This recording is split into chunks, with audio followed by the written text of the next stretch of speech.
maghrib, dari sebuah menara tua terdengar memecah keheningan senja di desa Wanakerta. Udara lembab membawa aroma tanah basah dan asap kayu bakar yang khas. Di gerbang yang terbuat dari kayu jati tua dan berlumut, seorang pemuda berusia sekitar 18 tahun berdiri tegak memanggul ransel lusuh. Namanya Eka. Wajahnya menunjukkan perpaduan antara kelelahan perjalanan dan sorot mata penuh harapan.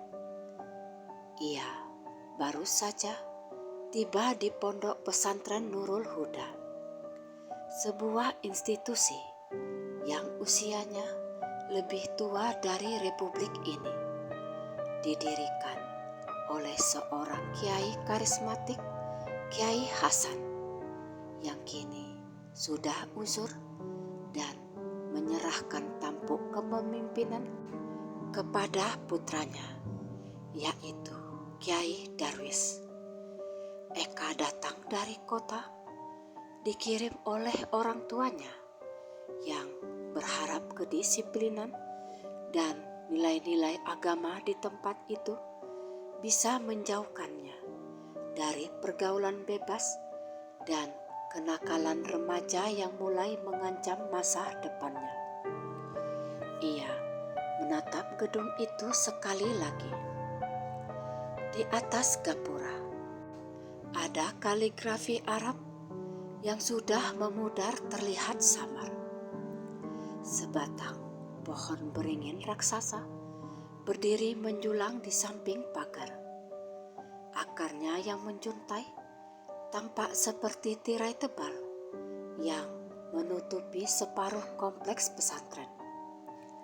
Aura tempat itu terasa berat, tidak seperti pesantren-pesantren lain yang pernah ia lihat. Nurul Huda terasa sunyi dan minim aktivitas. Bahkan suara azan itu terdengar seperti bergema dari lorong yang kosong. Seorang santri senior bertubuh kurus dengan sarung yang ditarik hingga lutut datang mendekati. Wajahnya datar, hampir tanpa ekspresi. "Kau santri baru?" tanya santri itu dengan suara rendah. "Iya bang, nama saya Eka," jawab Eka sopan sambil menjabat tangan santri itu. "Aku Gunadi, ikuti aku. Kiai Darwis sudah menunggu." Eka mengikuti Gunadi menyusuri jalan setapak yang ditaburi kerikil. Kompleks pesantren itu terdiri dari beberapa bangunan kayu yang sebagian besar sudah lapuk, didominasi warna coklat tua dan hijau lumut. Lampu Petromax mulai dinyalakan di beberapa sudut, memberikan penerangan kekuningan yang menambah kesan misterius. Di sela-sela bangunan, Eka melihat bayangan-bayangan yang bergerak cepat, seolah para santri enggan berlama-lama di luar. Mereka tiba di sebuah rumah joglo besar yang menjadi kediaman Kiai. Di teras duduklah Kiai Darwis, seorang pria paruh baya dengan sorot mata tajam dan janggut yang terawat rapi. Di sebelahnya, seorang santri lain sedang memijat kakinya.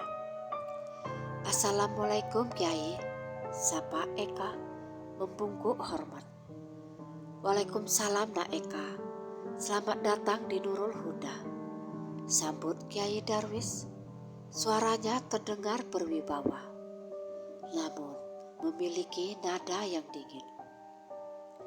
Gunadi, tunjukkan kamar Eka. Setelah itu, pastikan dia memahami semua peraturan. Malam ini, dia bisa istirahat. Besok subuh, dia sudah harus ikut kegiatan. Siap Kiai, jawab Gunadi.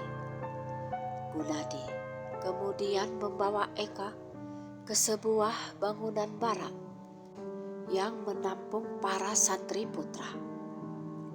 Bangunan itu gelap dan pengap. Kamar Eka terletak di ujung. Sebuah ruangan kecil yang hanya berisi 2 ranjang kayu dan sebuah lemari usang. Ini tempatmu. Kamu sekamar dengan Fadli. Dia sedang ada di musola, jelas Gunadi. Peraturannya sederhana. Tidak boleh keluar dari kompleks setelah Isya. Tidak boleh bertanya-tanya tentang sejarah pesantren.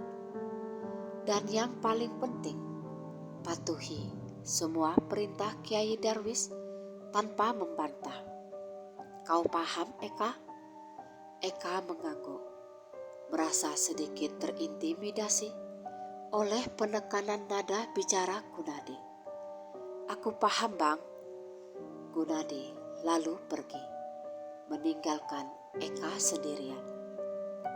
Eka membuka ranselnya, mengeluarkan beberapa helai pakaian dan sebuah kitab suci. Ia merapikan sedikit barang-barangnya. Keheningan di kamar itu terasa menusuk.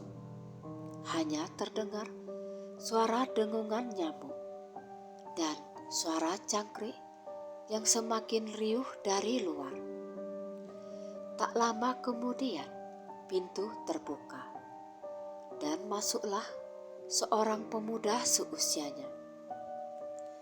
Wajahnya ramah, namun terlihat ada bayangan cemas di matanya.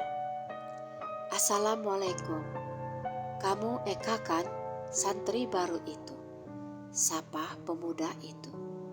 Waalaikumsalam, iya saya Eka. Kamu Fadli? Benar, senang kau datang. Setidaknya kamar ini tidak terlalu sunyi, ujar Fadli sambil tersenyum tipis. Sudah lama kamu di sini? Baru saja. Aku sedikit terkejut. Tempat ini sepi sekali dan santrinya tidak terlalu banyak ya? Tanya Eka, mencoba mencairkan suasana. Fadli terdiam sejenak, lalu menghela nafas. Jumlah kami memang berkurang drastis belakangan ini. Banyak yang memutuskan untuk pulang. Nada bicaranya terdengar seperti sebuah pengakuan yang tertahan. Kenapa? Apakah pelajarannya terlalu sulit? Fadli menggeleng pelan. Ia mendekat, memastikan suaranya tidak terdengar keluar dari ruangan. Eka, aku harus jujur. Ada yang tidak beres di pesantren ini. Sejak Kiai Hasan sakit-sakitan dan Kiai Darwis mengambil alih, suasana berubah total. Ada santri yang sering kesurupan, yang lain hilang tiba-tiba tanpa kabar. Dan Kiai Darwis, Fadli tidak melanjutkan kalimatnya. Ia hanya menatap Eka dengan mata memohon. Maksudmu apa, Fadli? Hilang? Eka mulai merasa merinding. Aku tidak boleh bicara banyak. Kau akan tahu sendiri. Hanya satu hal, hindari bangunan tua di belakang kompleks, terutama setelah senja.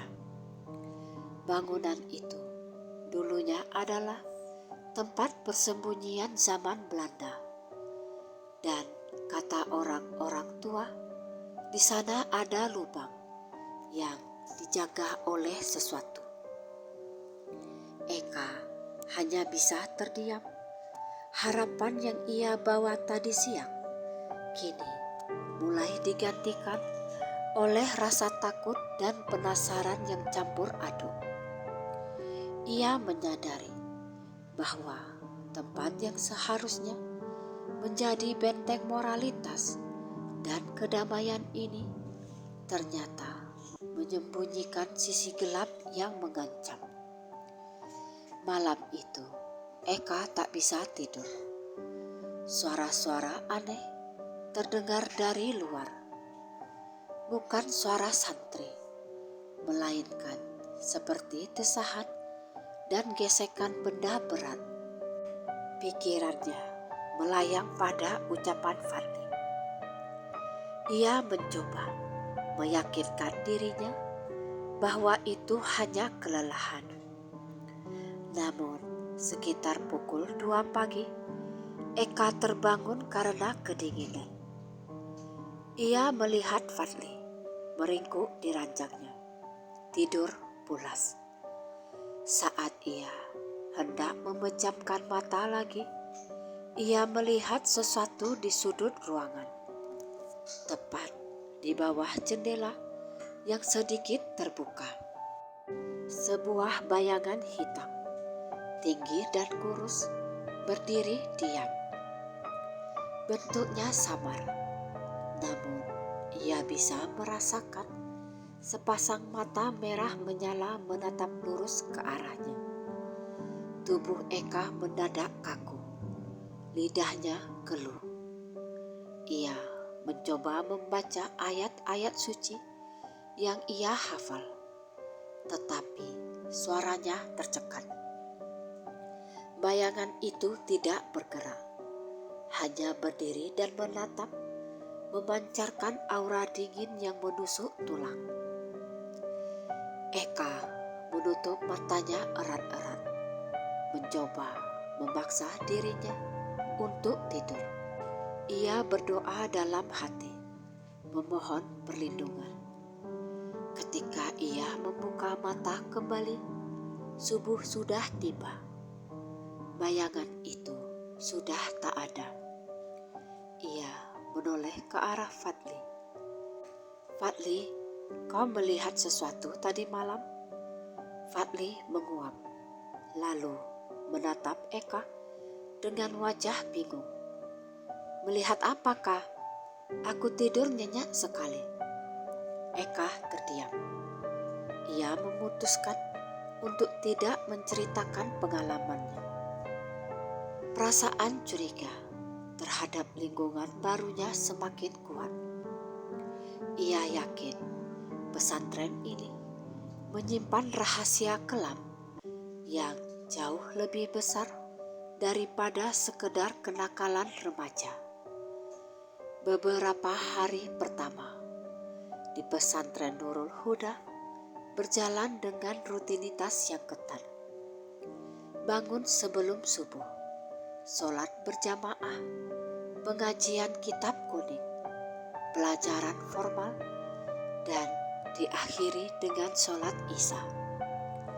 Semua berjalan dengan disiplin ala militer di bawah pengawasan ketat Gunadi dan santri senior lainnya yang ditunjuk oleh Kiai Darwis.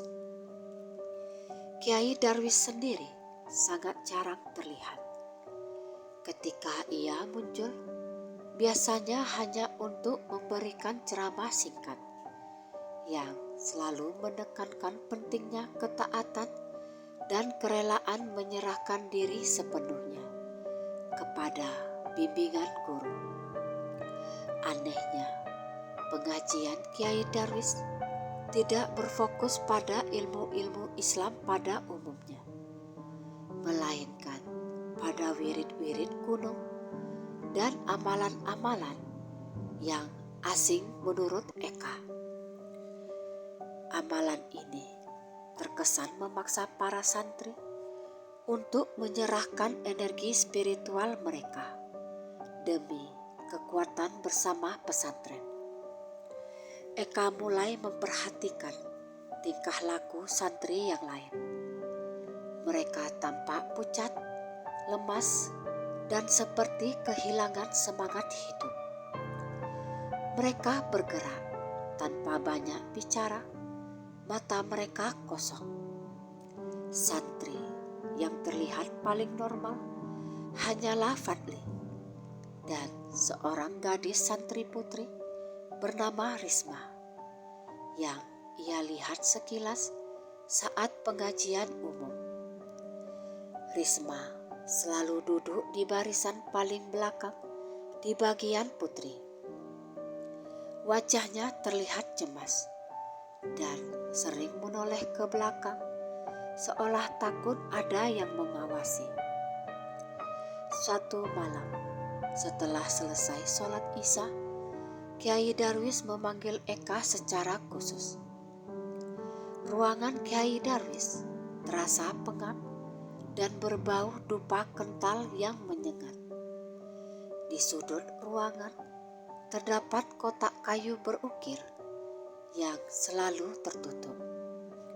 Eka, anak muda yang potensial, ujar Kiai Darwis sambil tersenyum misterius. Aku melihat ada cahaya di dirimu. Cahaya yang bisa menguatkan kita semua. Tapi cahaya itu harus dibentuk.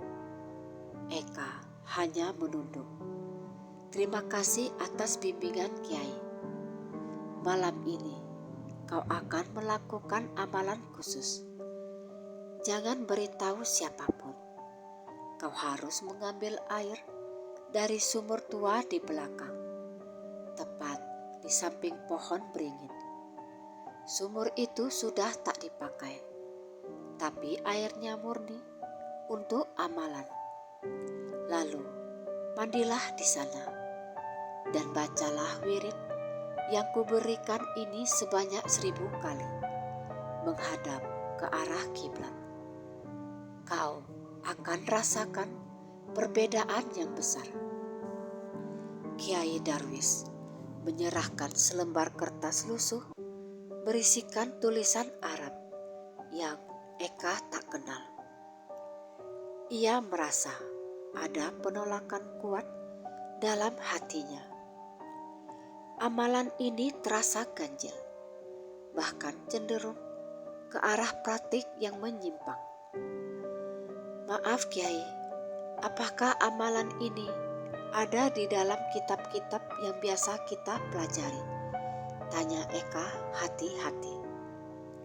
Senyum Kiai Darwis menghilang. Wajahnya mengeras. Kau membantah? Ketaatanmu saat ini sedang diuji. Guru adalah perantara antara santri dan Tuhan. Tidak perlu kau pertanyakan lagi. Laksanakan, atau kau akan tahu akibatnya nanti. Eka terpaksa menerima. Ia pamit dengan perasaan berat. Di jalan kembali ke kamarnya, ia berpapasan dengan Fadli. Kau dari mana, Kak? Wajahmu pucat? Tanya Fadli berbisik. Eka menunjukkan kertas dari Kiai Darwis. Aku disuruh melakukan amalan aneh malam ini, sendirian di sumur tua dekat beringin. Fadli terkejut, matanya membesar. Jangan ke sana, Kak. Itu tempat terlarang. Itu adalah tempat yang aku bilang tempo hari. Siapapun yang diperintahkan Kiai Darwis untuk melakukan amalan di sana tidak pernah kembali seperti semula. Mereka menjadi seperti boneka atau bahkan menghilang. Tapi aku tak bisa menolak Fadli. Kiai Darwis mengancamku. Fadli berpikir keras. Baiklah, kita harus mencari tahu apa yang sebenarnya terjadi di sana. Kau harus ikut aku ke musola sekarang. di musola yang kini sudah sepi, Fadli mengambil sebuah Al-Quran tua dari rak paling atas. Ia membuka halaman paling belakang dan mengeluarkan secari kertas terlipat. Ini dari Risma, santri putri yang kau lihat di pengajian. Kami diam-diam saling berkirim pesan karena Risma juga curiga. Dia tahu banyak hal lebih dari kita, jelas Fadli. Eka membaca pesan itu, tulisan tangan Risma yang rapi dan halus berbunyi seperti ini. Kamar Kiai Hasan, ada pintu rahasia. Di belakang rak kitab tua, ada tuas tersembunyi. Itu akan membawa ke gudang bawah tanah. Kiai Darwis sering ke sana setelah larut malam. Aku yakin semua misteri, termasuk amalan aneh dan hilangnya para santri, ada hubungannya dengan tempat itu. Hati-hati, si Gunadi selalu mengintai. Eka dan Fadli saling pandang. Mereka tahu ini adalah kesempatan sekaligus resiko terbesar mereka. Mereka memutuskan untuk tidak mematuhi perintah Kiai Darwis malam ini dan menyelidiki rahasia di kamar Kiai Darwis yang baru, yang dulunya adalah kamar Kiai Hasan. Mereka menunggu hingga tengah malam setelah Gunadi selesai berpatroli dan suasana benar-benar sunyi. Dengan hati-hati mereka menyelinap ke rumah Jogro. Pintu kamar Kiai Darwis tidak terkunci. Di dalam ruangan itu gelap, hanya diterangi sedikit cahaya bulan yang masuk dari ventilasi. Mereka cepat-cepat mencari rak kitab tua yang dimaksud Risma. Mereka menemukannya setelah meraba-raba di balik tumpukan kitab. Jari Fadli menyentuh sesuatu yang keras dan dingin. Sebuah tuas kayu kecil yang disembunyikan. Bunyi gesekan batu terdengar nyaring. Di sudut ruangan, lantai kayu bergeser, menampakkan sebuah tangga sempit yang menurun ke dalam kegelapan yang pekat. Udara dingin dan bau amis langsung menyergap mereka. Hati-hati Kak, ini mungkin perangkap, bisik Fadli. Mereka turun perlahan. Eka memimpin dengan senter kecil yang ia bawa. Tangga itu licin dan basah. Di bawah, mereka tiba di sebuah ruangan batu yang luas. Itu adalah semacam gudang bawah tanah kuno yang sangat terawat. Di tengah ruangan terdapat sebuah altar batu yang dikelilingi oleh simbol-simbol aneh dan menakutkan yang bukan merupakan kaligrafi Islam. Di atas altar itu diletakkan sebuah benda yang membuat Eka tercekat. Sebuah kendi tanah liat tua dengan ukiran wajah manusia yang sedang kesakitan. Di sekeliling kendi itu tersebar beberapa helai kain dan jimat-jimat berdarah. Tapi yang paling mengerikan adalah apa yang terjadi di sudut ruangan. Di sana, di dalam sel yang terbuat dari jeruji besi tebal, terbaring 3 orang santri yang menghilang beberapa bulan lalu. Mereka semua tampak kurus kering, mata mereka cekung, dan tubuh mereka tertutup lumpur. Mereka menggigil dan mengerang lemah, seolah roh mereka telah dicabut. Ya Tuhan, mereka masih hidup, bisik Eka dengan suara tercekat. Saat Eka mendekati jeruji, salah satu santri yang bernama Ridwan mengangkat kepalanya lemah. Lari, kalian harus lari, bisik Ridwan, suaranya nyaris tak terdengar. Kiai Darwis, dia mengambil semua energi kita untuk memberi makan benda itu. Kendi itu, jasad korun. Jasad korun? Eka pernah membaca sekilas tentang istilah itu di kitab-kitab lama. Merujuk pada praktik pesugihan hitam kuno di Jawa yang melibatkan perbudakan spiritual dan penumbalan energi.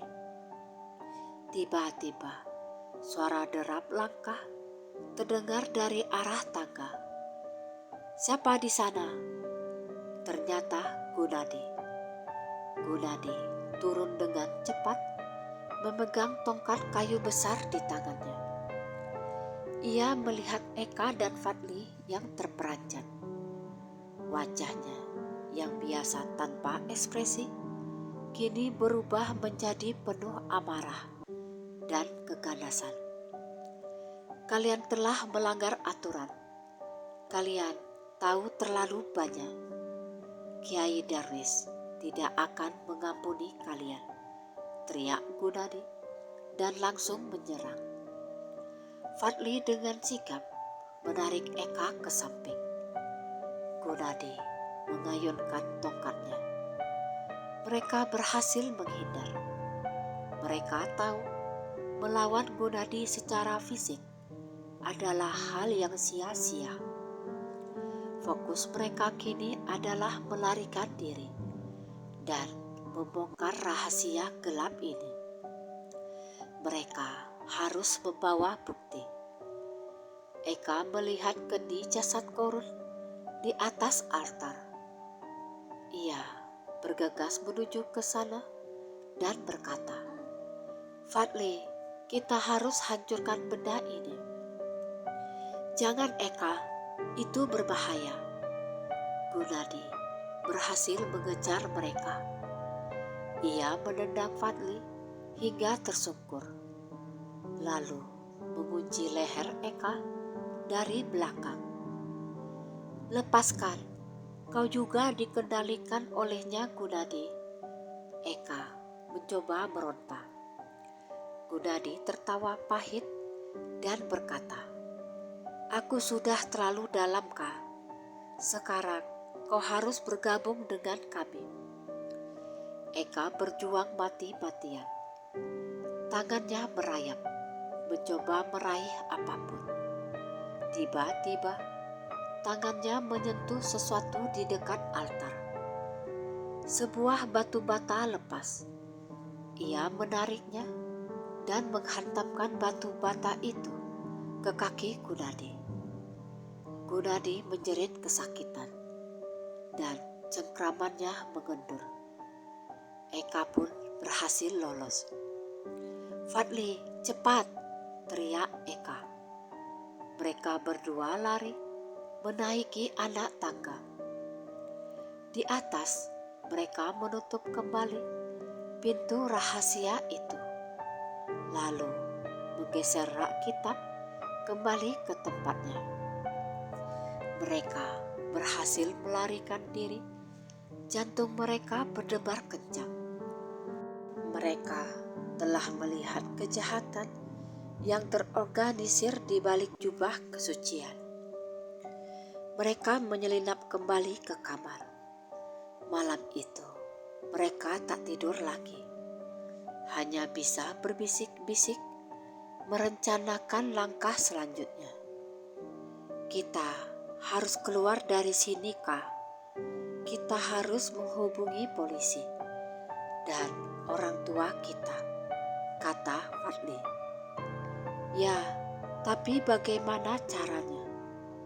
Kiai Darwis pasti akan memerintahkan semua santri untuk mencari kita setelah Gunadi memberitahunya. Kita harus cepat dan kita harus mencari Risma. Dia pasti punya rencana, balas Eka. Mereka tahu mereka baru saja memulai perang melawan kegelapan yang tersembunyi di balik nama pesantren suci. Pagi hari di pesantren Nurul Huda terasa mencekam. Eka dan Fadli berusaha bersikap normal, tetapi mereka merasakan tatapan curiga dari Gunadi dan beberapa santri senior. Gunadi tampak pincang dan terus melirik ke arah mereka dengan kebencian yang nyata. Saat salat subuh berjamaah, Eka memperhatikan Risma. Mata gadis itu tertuju padanya, dan ia membuat gerakan kecil mengisyaratkan untuk bertemu di dekat kamar mandi umum putri setelah sholat duha. Setelah sholat duha dan semua santri bubar untuk pelajaran, Eka pura-pura pergi ke sumur umum putra untuk mencuci muka. Fadli mengikuti, bertugas mengawasi Gunadi. Eka menyelinap ke belakang barak putri. Risma sudah menunggu di balik tumpukan kayu bakar, mengenakan kerudung yang ditarik hingga menutupi separuh wajahnya.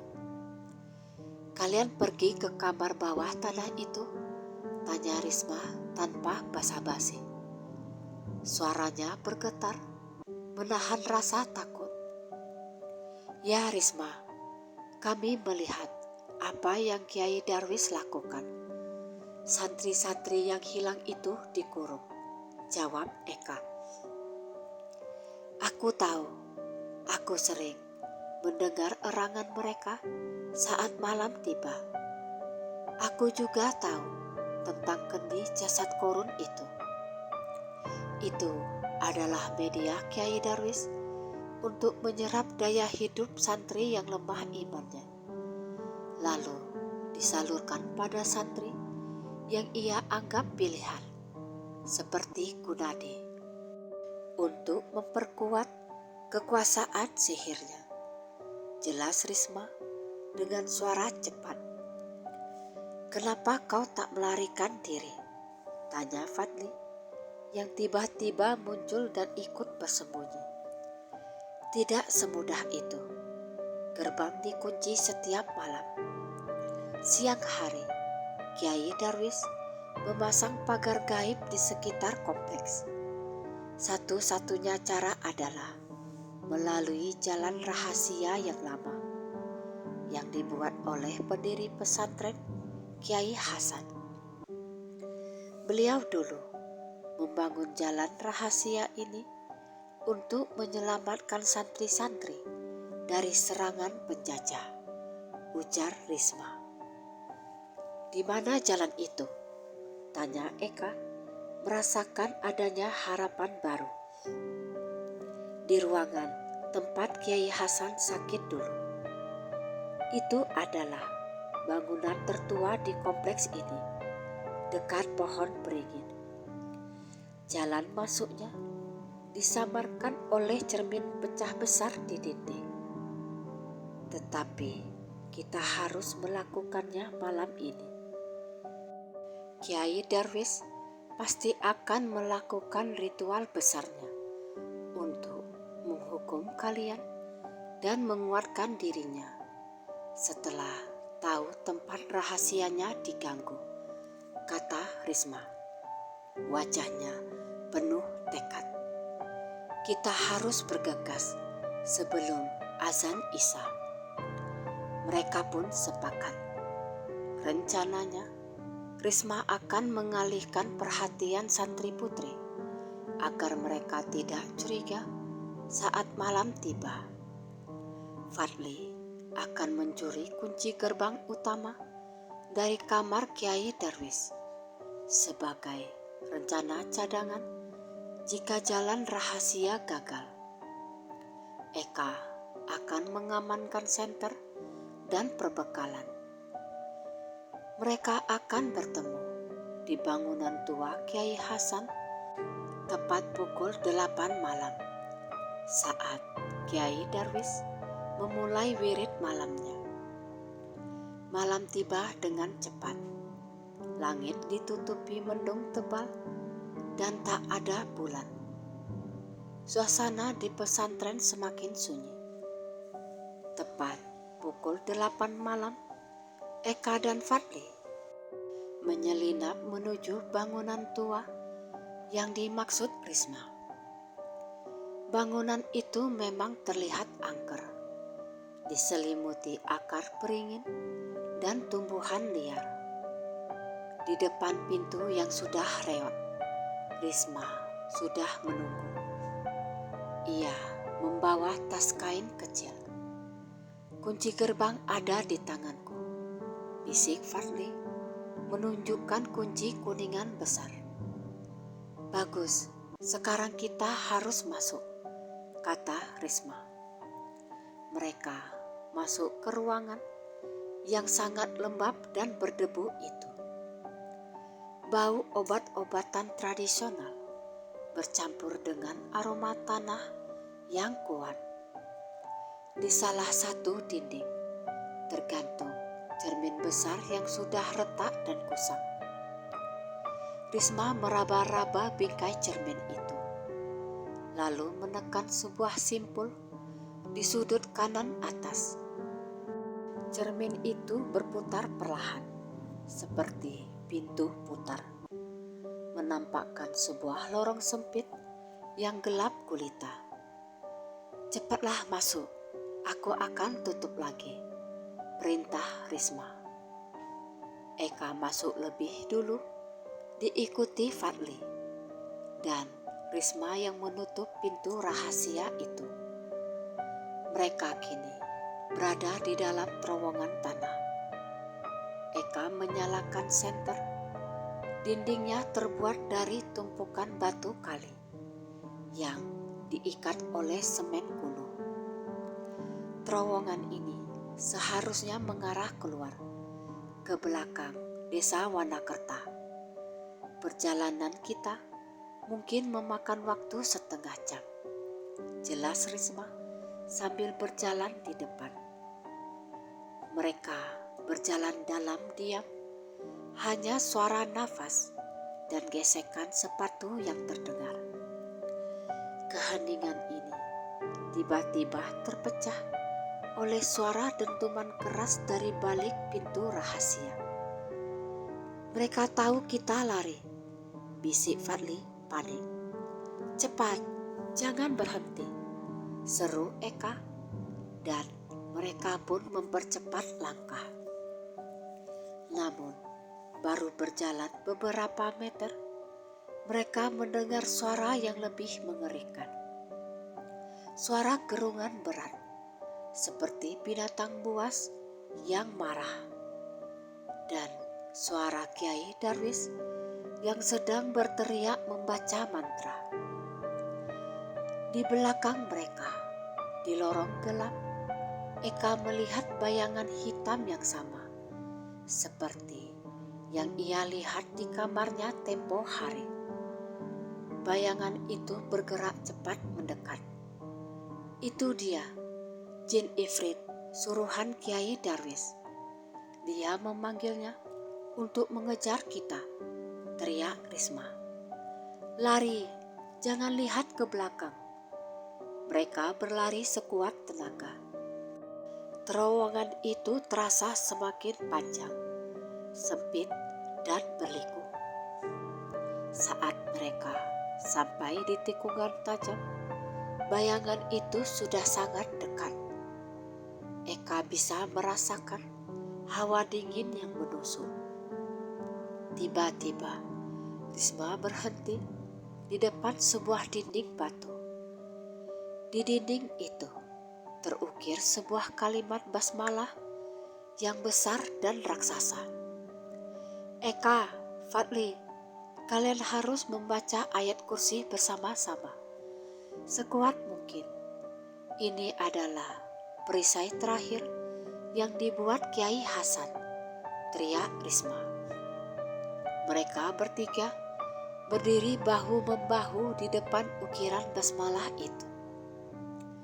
Bayangan hitam sudah mencapai mereka, menggerung di belakang. Eka, Risma dan Fadli mulai membaca ayat kursi dengan suara lantang dan penuh keyakinan. Saat kata-kata suci itu mereka ucapkan, bayangan hitam itu tampak kesakitan. Tubuhnya mengepul seperti asap yang terbakar. Gerungannya berubah menjadi rintihan yang menyakitkan. Perlahan, bayangan itu mundur menjauh, hingga akhirnya menghilang di telan kegelapan terowongan. Mereka berhenti membaca. Keheningan kembali melingkupi mereka, hanya menyisakan nafas yang terengah-engah. Mereka selamat. Syukurlah Kiai Hasan memang orang suci, ujar Risma lega. Mereka melanjutkan perjalanan. Tak lama kemudian, mereka melihat titik cahaya di kejauhan. Itu adalah pintu keluar. Pintu keluar terowongan itu ternyata berada di sebuah gubuk tua di tengah hutan bambu. Sekitar 2 kilometer dari kompleks pesantren. Mereka keluar dengan selamat, menghirup udara malam yang bebas. Mereka berlari tanpa henti menuju jalan raya utama yang menghubungkan Warnakerta dengan kota terdekat. Namun, di tengah perjalanan, mereka mendengar suara tapak kaki kuda yang mendekat dari belakang. Itu Kiai Darwis dan Gunadi. Mereka mengejar kita, seru Fadli.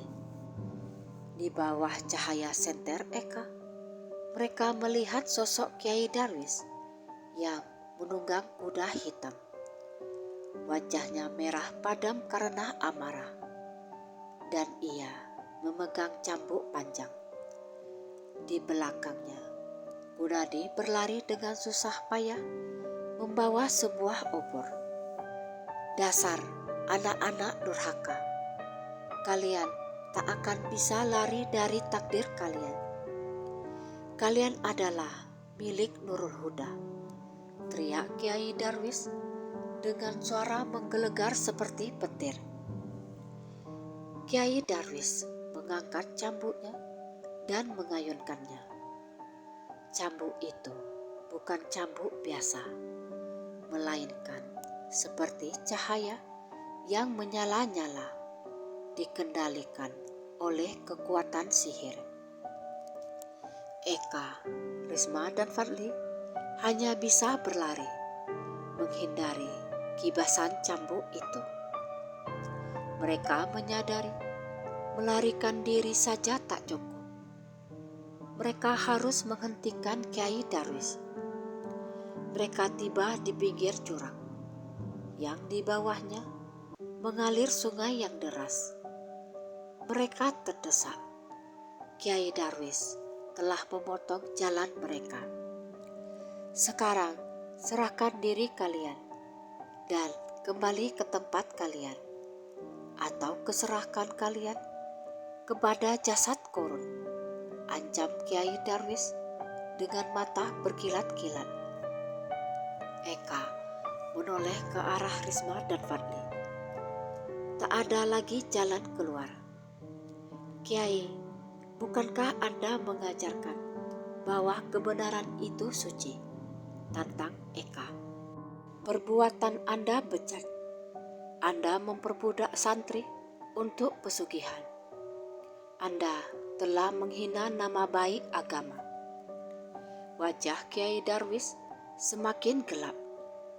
Diam, aku melakukan ini demi kejayaan Nurul Huda, demi kekuatan sejati. Eka tahu Kiai Darwis sedang kalap. Mereka harus bertindak sekarang. Di tepi jurang yang curam, dengan deru sungai di bawah, Eka, Fadli, dan Risma berdiri menghadapi Kiai Darwis dan Kunadi. Kiai Darwis tertawa sinis melihat mereka terdesak. Kalian hanya bocah-bocah bodoh. Kekuatan spiritual kalian tidak ada apa-apanya dibandingkan kekuatanku yang diperkuat oleh jasad korun. Aku adalah Tuan Diwana Kerta, teriak Kiai Darwis, bersiap mengayunkan cambuk sihirnya. Anda hanya budak keserakahan Kiai, balas Eka lantang. Kekuatan sejati datang dari keikhlasan, bukan dari tumbal. Saat Kiai Darwis bersiap menyerang, Fadli yang sejak awal membawa kunci gerbang teringat sesuatu. Eka, Risma, kunci ini. Fadli melempar kunci kuningan gerbang utama pesantren itu ke arah Kiai Darwis. Kunci itu membentur wajah kuda hitam Kiai Darwis. Kuda itu sontak meringkik kesakitan dan terkejut, bergerak mundur beberapa langkah. Momen itu cukup untuk mengacaukan konsentrasi Kiai Darwis. Risma dengan sigap mengambil segenggam tanah di dekat kakinya, yang ia tahu merupakan tanah dari makam keramat di dekat pesantren. Ia melempar tanah itu ke arah Kunadi sambil membaca doa perlindungan yang diajarkan neneknya. Kunadi yang tubuhnya dipenuhi kekuatan hitam dari Kiai Darwis menjerit kesakitan saat terkena lemparan tanah itu. Aura hitam yang menyelimuti tubuhnya seolah terkelupas. Ia ambruk ke tanah, kesadaran lamanya seperti kembali sekejap. Aku tak ingin begini, rintih Kunadi sebelum kembali kehilangan kesadaran. Tubuhnya lemas. Kiai Darwis murka melihat pembantunya lumpuh. Keparat, kau mengganggu ritualku. Ia mengayunkan cambuknya ke arah Eka dengan kekuatan penuh. Cahaya cambuk itu melesat cepat seperti ular api. Eka menutup mata sambil berteriak, membaca ayat kursi sekuat tenaga.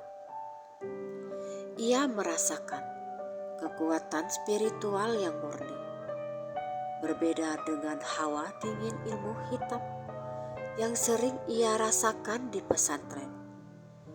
Ini adalah kekuatan yang benar-benar melindungi. Saat cambuk itu menyentuh perisai spiritual Eka, energi hitamnya terpantul kembali dengan kekuatan yang sama. Kiai Darwis menjerit keras. Cambuk itu berbalik dan menyerang kudanya sendiri. Kuda hitam itu sontak terhuyung-huyung di tepi jurang. Di saat yang sama, Risma berteriak, Fadli, lari ke arah desa, panggil bantuan. Fadli yang melihat peluang segera berlari sekencang-kencangnya menuju perkampungan terdekat yang letaknya cukup jauh. Ia membawa kabar tentang kekejian di pesantren Nurul Huda. Kiai Darwis yang kesal karena santri-santrinya berhasil melarikan diri dan serangannya gagal, memusatkan seluruh sisa energinya. Wajahnya berubah mengerikan, urat-urat menonjol. Ia mengeluarkan mantra terakhirnya, memanggil jin ifrit peliharaannya, bayangan hitam yang mengejar mereka di terowongan. Jasad Korun, berikan aku kekuatanmu, hancurkan mereka. Bayangan hitam itu muncul, berdiri menjulang tinggi di belakang Kiai Darwis. Ia menggerung, bersiap menyerang Eka dan Risma yang sudah kelelahan. Namun Eka teringat akan santri-santri yang ia lihat terkurung di kamar bawah tanah. Ia tahu selama kendi jasad Korun itu masih utuh, Kiai Darwis akan terus mendapatkan kekuatan dari tumbal santri-santrinya. Risma, kita harus kembali ke bawah tanah. Kendi itu harus dihancurkan, seru Eka. Risma mengangguk, memahami bahwa ini adalah satu-satunya cara. Mereka tidak punya waktu untuk kembali melalui terowongan. Mereka harus kembali lewat gerbang. Dengan sisa tenaga, Eka dan Risma berlari kembali ke arah pesantren.